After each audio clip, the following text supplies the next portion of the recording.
Okay, in this one, I'm going to talk about the graphs and then I'm going to go over the homework. So if you guys are graphing these, I mean, you can graph them by hand just like we did at the very beginning where you do a table and plug in values for t. That's fine. Some of these are a little bit more complicated and you're going to want to be able to do this with the calculator. So, thought I had my calculator open, but I guess not. If you're going to graph these with the calculator, then you need to go to mode and you need to change this to parametric mode. It also probably needs to be in radians. So your settings should look like that on your calculator. And then when you go to y equals, also the plots should all be turned off, unless you want a scatter plot or box and whisker plot or something else on the graph with your curve. So you can tell that this is different because it has an x equation and a y equation, and they're both in terms of t. So if I wanted to graph this, all I do is type in, I'm looking at this. If I want to graph this, all I do is type in x equals t minus 2 sine t, and then y equals 2 minus 2 cosine t, and that's it. So I'm going to hit zoom, and I'm going to try zoom 0, because I really don't know exactly what this is going to look like. Yeah, that's not it. I don't think that it should be in the 4,000s and 5,000s. So I'm going to need to change my window a little bit. On this one, it says that my interval is 0 to 10. So I'm going to make my x minimum -1, and I'll make my x maximum 11. And then I'm going to see how that looks. So I'm going to hit graph. Okay, so I need my y-axis to go up a little bit more. So you can play around with the window a little bit. I'm going to move that up to 10. And you can see that that's just like a little loop, kind of. Looks sort of like an egg with the bottom of it flat. So also something that you need to know is you can use trace on this. So if you use trace, then this is telling me at when time is equal to 3.14. So I'm betting that's when time is equal to pi. The x coordinate is equal to pi and the y coordinate is 4. And you can use the left and right arrows to go forward and backward and see where this started. So it started when time was 0. It started at about 0, 0. And then you can use your right arrow to move the point through different points in time. So we're up to 3, 4 seconds, 5 seconds, 6 seconds. Okay, I noticed this on the app the other day. It drew one loop, but you can see the dot is still moving. So we're at 7 seconds, 8 seconds. I don't know why it's not showing the whole thing. I just know that it's not. It's there because the dot is moving, but for some reason the whole graph is not showing up. So just be aware of that when you guys use the calculator to graph these. So there's that. Okay, on the homework. Be able to do a table, be able to plot the curve, be able to eliminate the parameters. So I know you guys didn't have all these, but here's an eliminate the parameter where you have x and y functions that are not trig functions. And here's an eliminate the parameter where there are trig functions. So I use the same trick from the notes. I use sine squared plus cosine squared equals 1. To get sine squared, I divided by 4 and then squared it. To get cosine squared, I just had to divide by 6. So there's sine squared, there's cosine squared. So that is in rectangular coordinates. All of these are rewrite in rectangular coordinates. This one, you just need to get t by itself. Whichever one you pick doesn't matter. So I chose this one and I did the square root. So t equals plus or minus square root of x. And then y equals 3 plus or minus square root of x in place of t. So that's rectangular, that's an answer. This one was tough. On this one, when I try to get t by itself here, that's a problem because it has a t and t squared. Same thing here, t and t squared. Can't get t by itself, I've got too many of them. So the strategy, this one's kind of, I don't know. I don't think that this is super obvious. If I get t squared by itself here, then I would add t to both sides. So that would be x plus t. Or plus or minus, so it could also be negative x minus t. In this one, when I get t squared by itself, that is y minus t, which is plus or minus, so negative y plus t. And then if t squared is equal to that and t squared is equal to that, then those two things are equal to each other. So I use that to get t by itself and then just plugged it into the y equals equation. So that strategy is not something that I think is super obvious, but that's something to keep in mind. When you need to get t by itself and you can't for whatever reason, there's something to consider. If I can't get t by itself, do I have two equations that I can make equal the same thing? So I could get a t squared equation with x in it. I could get a t squared equation with y in it. And then I could set those equal to each other and then I could solve. On this one, I chose to solve the y equation for t instead of the absolute value because absolute value is harder because you got to do plus minus and all that weird stuff. So I subtracted 3 from both sides, and then that would become y minus 3 minus 3. So that's where y minus 6 came from. It wouldn't be the worst thing in the world if you just left it x equals absolute value of y minus 6. But if you're trying to get a y equals equation, which is really what we're after if we can, then absolute value can be positive or absolute value can be negative. So if I put a negative in front of the y minus 6, that's where the negative y plus 6 came from. And then there are your equations in terms of y, and that's the end of that one. On these, I'm going to work this again. I think I did this in class, but just in case. So another thing I could do is take that x equals equation, and secant is the reciprocal of cosine. So that means that cosine theta would equal 1 over x, which means that cosine squared theta would be 1 over x squared. So I've got a cosine squared equation.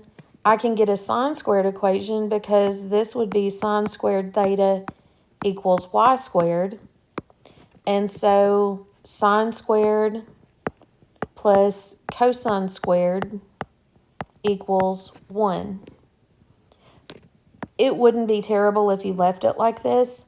I chose to get y by itself, so I subtracted the 1 over x squared, and then I did the square root of both sides, and that's where that came from. Even though when I did this for the notes, I did it a different way, it still ended up with the same answer. Convert to parametric. So I think this is the one I gave you guys. So if I let x equal t, this had 2 different steps, by the way, and I don't think I gave you both of these in the homework. But first by letting x equals t. So if I let x equal t, then that would be y equals square root of t. There's an x equals and a y equals. Done. So if I do the dy dx equals m thing, then the derivative of square root of x is 1/2 x to the negative 1/2, which is 1 over 2 square root of x. And if I set that equal to m, so now I've got this, and m is equal to 1 over 2 root x. So if I multiply by 2 root x and then divide both sides by m, I get this. Divide by 2 to get that. And then square everything, so there's an x equals equation. So if x equals 1 over 4m squared, plug that in for x, and you get square root of 1 over 4m squared. But those are all perfect squares, so you could simplify those. When we graph these, I graph these in the calculator. I didn't do those by hand. So make sure you're in parametric mode and type in the equations, and that's pretty much all there was to that. This one we talked about in class, but I'll go through it again just in case anybody missed it. So I'm going to write it a little bit differently than I wrote it in blue there. Your goal is, there's some function, some parametric function. I have no idea what this function looks like, but it has some starting point at time equals 0, and then it takes off and it does some whatever it's going to do.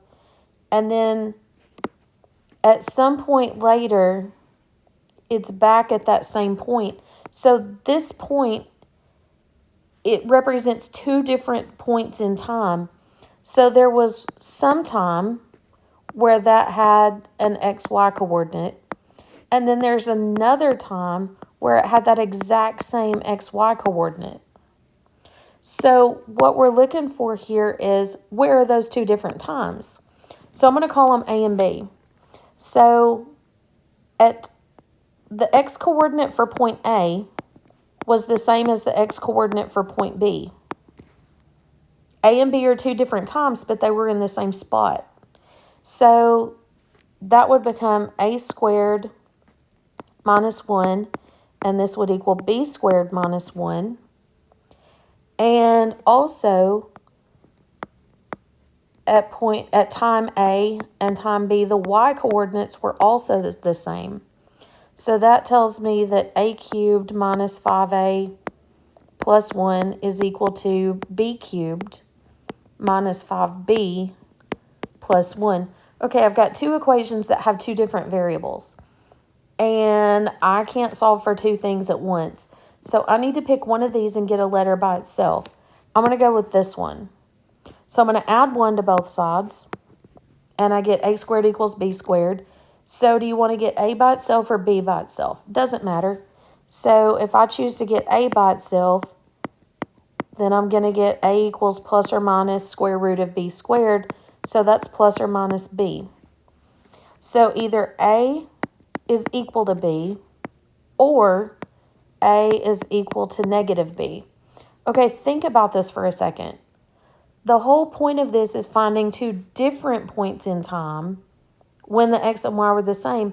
If A and B are both 3 seconds, well, that's not two different points in time. So obviously when A and B were the exact same number, well, that's not two different points, that's 1 point. So obviously that point's equal to itself. Okay, so that's not helpful. This is two different points in time, though. This is saying that wherever it was at 3 seconds, it was at the same point at negative 3 seconds. The location at 5 seconds was the same as the location at negative 5 seconds. And this is something that I can use here. So I'm going to plug in negative B in place of the A's.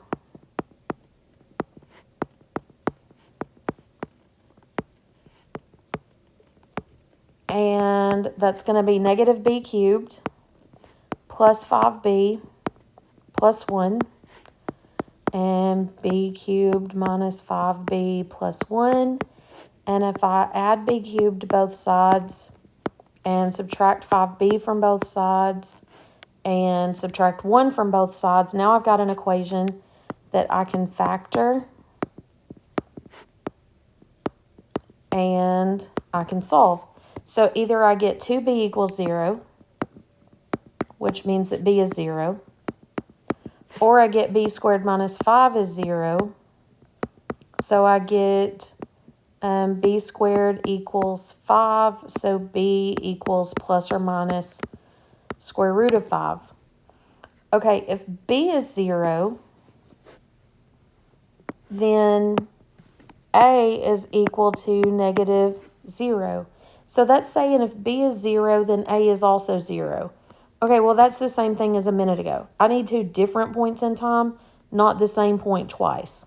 So, not helpful.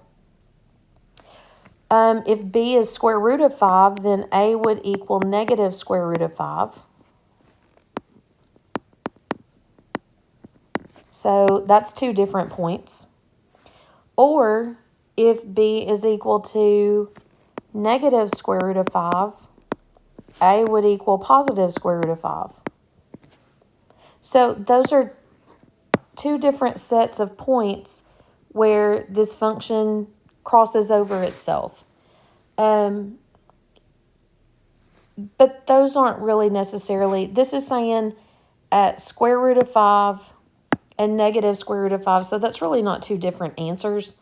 But at negative square root of 5 seconds and at positive square root of 5 seconds, this function crossed over itself.